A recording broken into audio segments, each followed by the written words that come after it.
Јас навистина им честитам на сите апликанти кои што се охрабрија да преземат ризик и да излезат надвор од своите вообичаени активности, да се посветат на развој на проекти, да аплицираат, да ја поминат целата процедура на предселекција и на селекција, да презентираат пред комитетот, да имаат трпение неколку месеци за да можеме да во разговор со владата и со добра волја од страна на владата да обезбедиме дополнителен обем на средства и денеска сме тука на крајот на годината да ги презентираме 65 компании кои што беа успешни, беа трпеливи и се дел од вториот инвестициски бран во рамки на третиот столб од планот за економски раст на владата.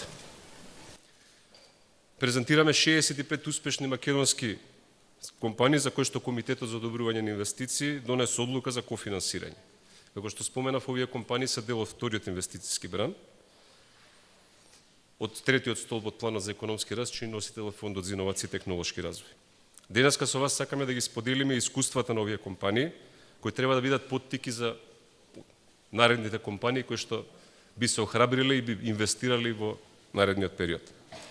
Бројките на вистина покажува дека сме ја придвижиле домашната економија и дека компаниите се подготвени да вложат и своји средства во иновации и технолошки развој.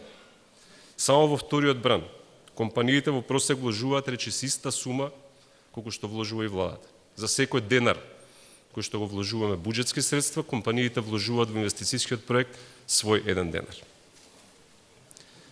Вкупниот износ на инвестициите во домашната економија со вториот бран изнесува повеќе од 800 милиони денари. Со тоа во рамки на третиот столб од планот за економски раст за 2018 година реализираме вкупен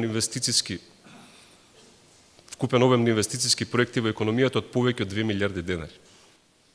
Радува и фактот што IT секторот е водечки, меѓутоа во рамките на вториот бран имаме проекти од 16 различни индустрии, меѓу кои енергетиката, машинството, земјоделието, здравството, а имаме компании од сите делови на Македонија. Посебен поттик е тоа што овие проекти ќе ангажираат 385 лица, од кои што 85 се нови вработувања, при тоа компаниите ќе исплаќаат плати кои што се двојно над просекот од државата. Овие бројки се доказ дека сме на вистинскиот пат и мотивација натаму да продолжиме со истата работа.